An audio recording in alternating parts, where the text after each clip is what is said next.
I think you made a great point here, which is that sometimes you're not going to get the smoking gun on this test. The stool may come in and provide better data, and vice versa. Rarely the candida shows up on the stool, though. The OAT test is always going to be better for candida, at least 98% of the time. 100%. Now, also with indican, this may also give us a window into bile output as well as poor protein digestion. So indican issues, usually more putrefied protein, work on HCl, of course. I'm always working on HCl anyway. I'm just giving you a little bit more of an insight. Usually with D-lactate being on the higher side, that almost always means there's a lot of extra probiotics in the system. So they may be taking a lot of lactobacillus or bifidobacter.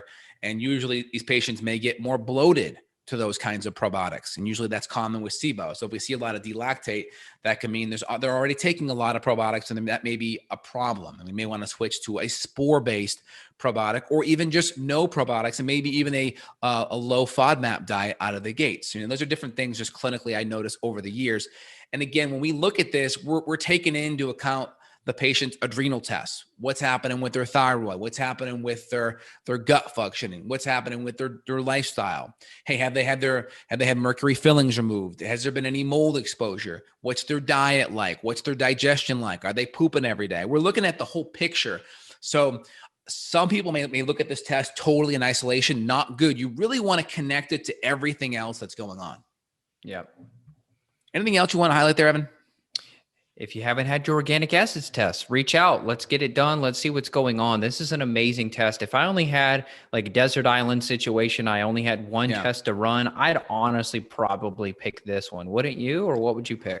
I would, because you do get a window of what's happening with the adrenals a little bit. You do get a window of what's happening with the mitochondria. And then you also get a little bit of a window in regards to what's happening in the gut and detoxification. So you get a window of a lot of different things. And I love it with kids because kids don't want to get a needle in their arm, right? And so it's really nice. This is a urine-based test. So if you want to avoid getting a blood draw, it's a really easy test to do out of the gate. So I do like that.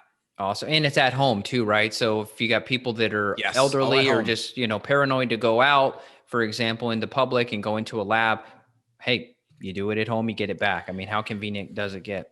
Yeah. And then also with this test, you got to be careful if you're chronically low protein. This is running it off of creatinine. So if creatinine's too low, which is a protein metabolite, you could get some false readings on the lower side. So you got to make sure there's enough protein in the system. And so if you're dealing with someone who doesn't eat much protein at all, we'll typically throw in some free form amino acids for a couple of weeks ahead of time. That way those systems at least have the substrate to move metabolically, if you will. Yeah.